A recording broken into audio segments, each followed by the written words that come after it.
Okay? Good things happen to those who leave no trace. Alright? Now, I can get a proper look at where I was slept last night. This is here, the graveyard. I was right in the middle of it. And here is the old church.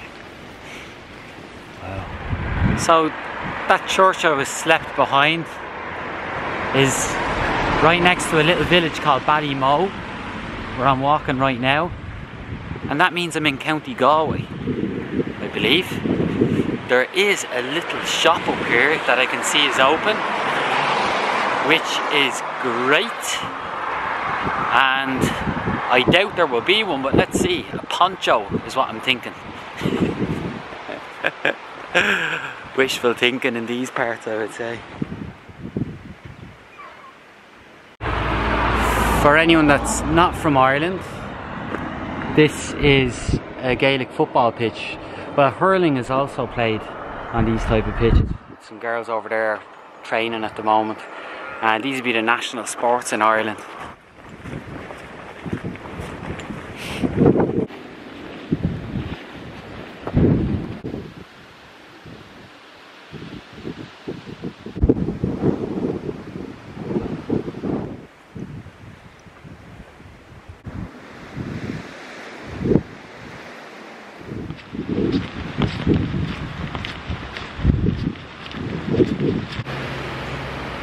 It's always fun to come to a crossroads like this and see signs everywhere.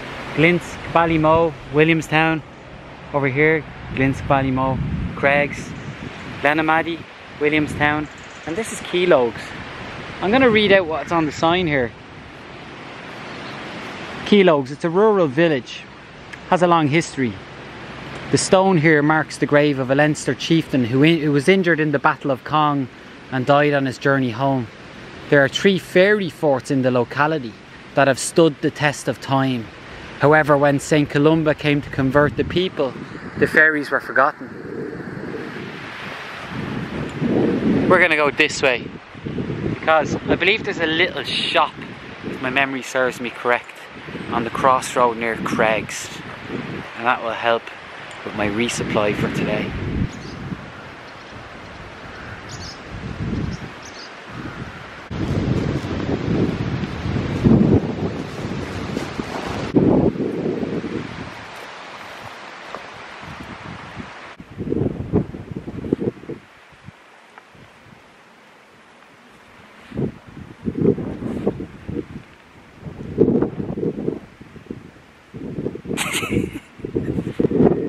Hello. How funny is that?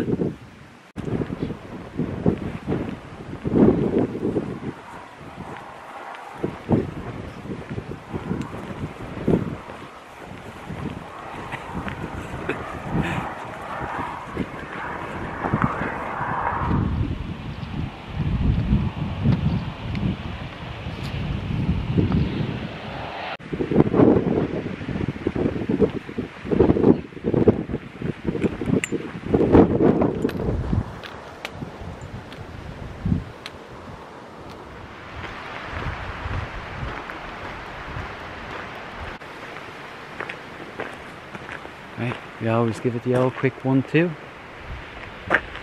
and then 3. Let's go.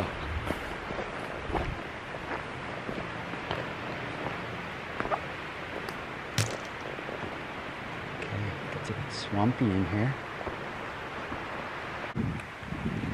It looks a bit too swampy in here, especially if it were to rain tonight and I was camped in here. Don't want to take a chance. I'll just continue on a little bit. Hopefully something better presents itself. Much more like it here. But we want to get out of sight, so I'm going to try and go in around the back of these trees here.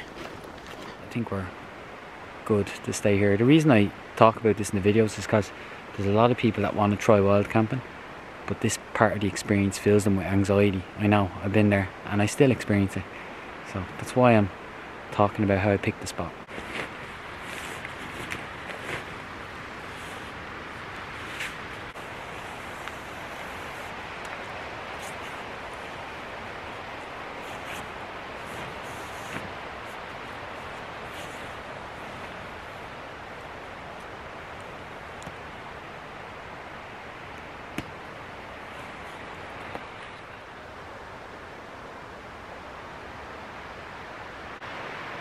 That's it. And if I am camping anywhere where people might be walking past, I'll always open the door that faces the forest, that faces away from the walkway. Does that make sense? So that they don't see any colours or movement. And just so you know, it's just as much for their safety or well-being as my own, because if you think about it, people walking past or have young kids running around, they're going to be scared by seeing a Bigfoot like me walking around in the forest. Alright, so it's just in everyone's interest that you just keep it discreet. And for me, a lot of it's peace of mind. I just want to know that I'm not going to be disturbed, especially after a long walk. Don't want to be asked to move on because I won't have it in my legs, and I won't want to take the tent down. So you just want to remove that element, no matter how small the probability is.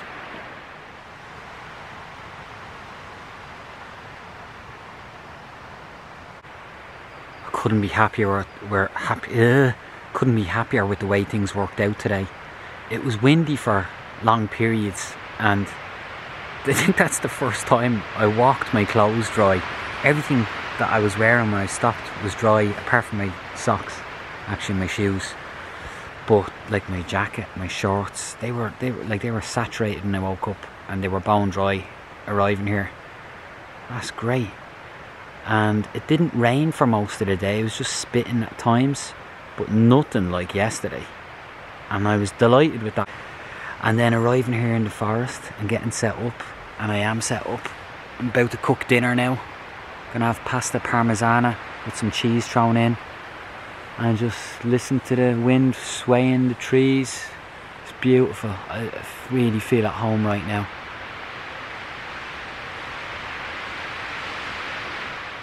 I have just a little bit of Clonakilty veggie pudding left, so I'm going to chop this up, fry it, and chuck it into the pasta as well.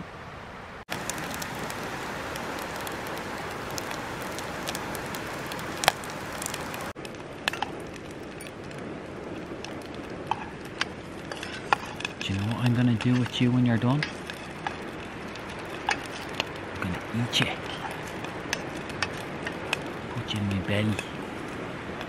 Just in my belly. And then give me power. You're going to help me.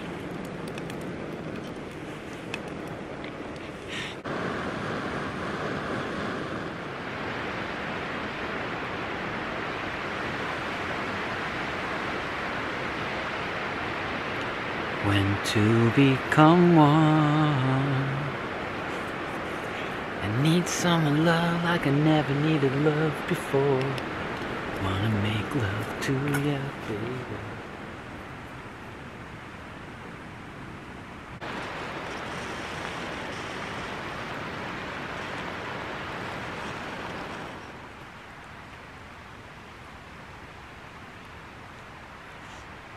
I'm watching a documentary from YouTube called Slab City, the last free city in America. Yeah. I'm open 7 days a week.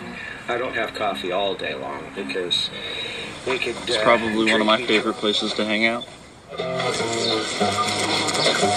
Pretty fucking awesome. It's a community. It's like a small neighborhood.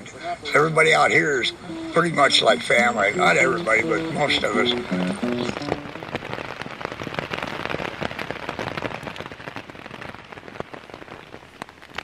Rained pretty hard overnight, which I like. I like sleeping with going to sleep to the sound of the rain. Slept very well. I'm gonna get up now and start, well, get all my stuff ready here, take the tent down and start walking.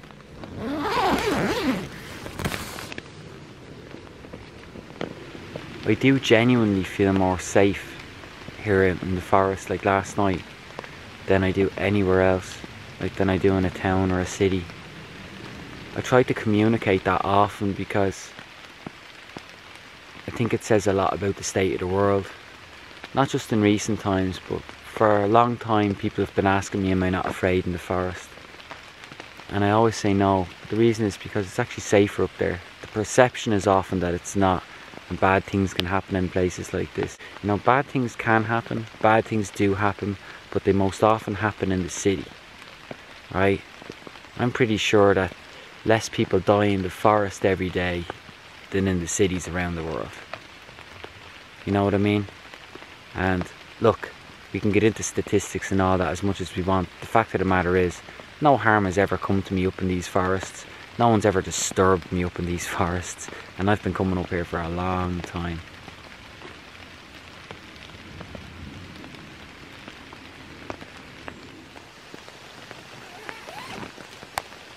You're a lion. You're a tiger. You're the boss. You're the wolf.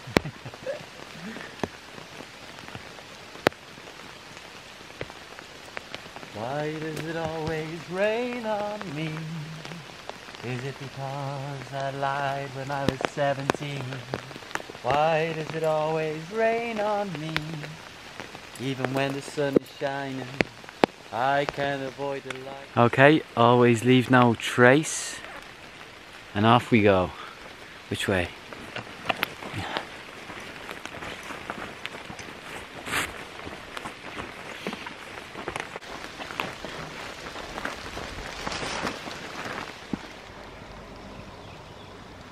I can't sleep tonight.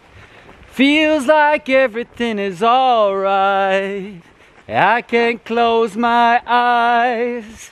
I'm seeing a tunnel at the end of all these lights. Sunny days. Whoa, where have you gone? I get the strangest feeling you belong. Why does it always rain on me? Is it because I lied when I was 17? Why does it always rain on me? Alright, this is Ballygar.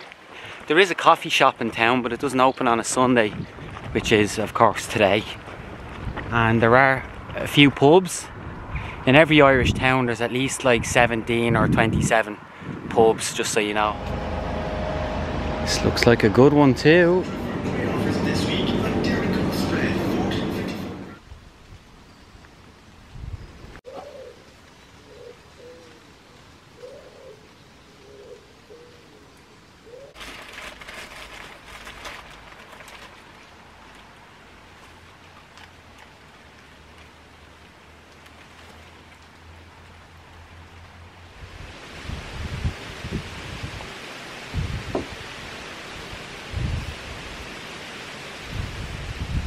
This is such a joyous occasion. In the bandstand.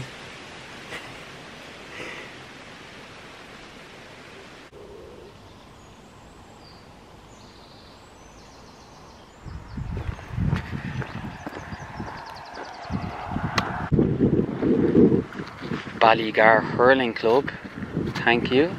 You have unknowingly dedicated me a free token for your facilities.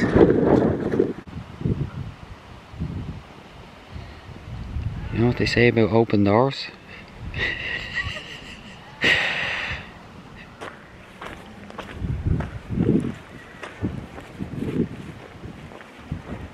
Bit of free publicity for the hurling club.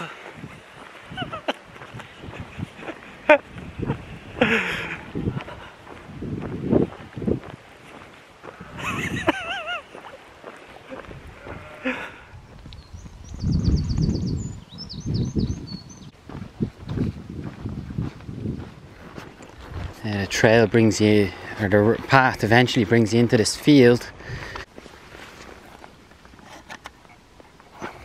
Beautiful section of trail. Bit squelchy along here as we walk through the bog, but beautiful. Bog. The word bog derives from the Irish word bogach, which I believe means soft. That's where bog derives its name here in Ireland. See, I'm just kind of hopping between the main pools and really taking blind steps of faith, not knowing if I'm going to end up in a big puddle or not.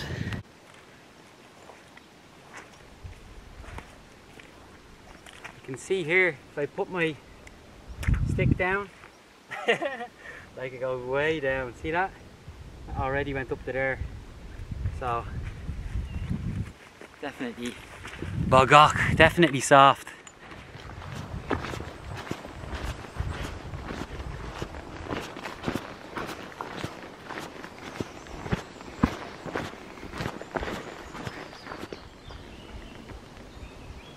Now I wouldn't normally buy donuts on the trail. I try to keep things as healthy as possible. I thought these were on special because they were from yesterday, so I didn't expect them to be fresh. They're as fresh as can be.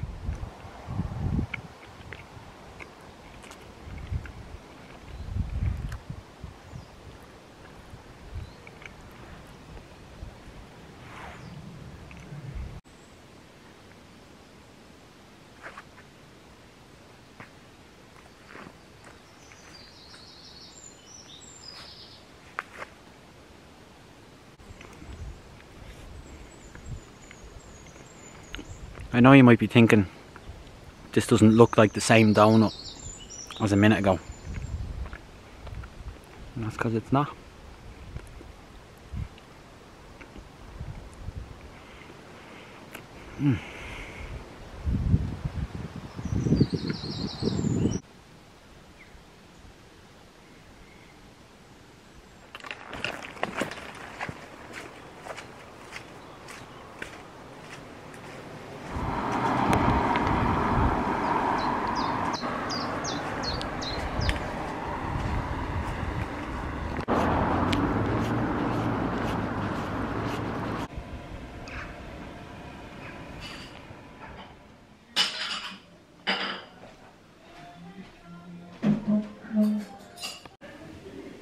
It's been a great trip so far.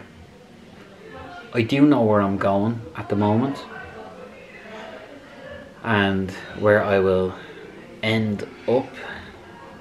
I do this because I'm not sure if that will be the end of the trip or not. It's coming quite soon really. So we'll just see what happens when I get there, I suppose. It's quite often the case with these videos. I feel as though I'm being useful,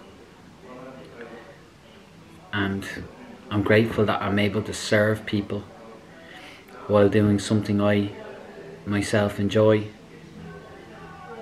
and that's genuinely what I try to do in a lot of my videos. I often try to have a message or a story, something to convey that I think is useful, because I want to be of service.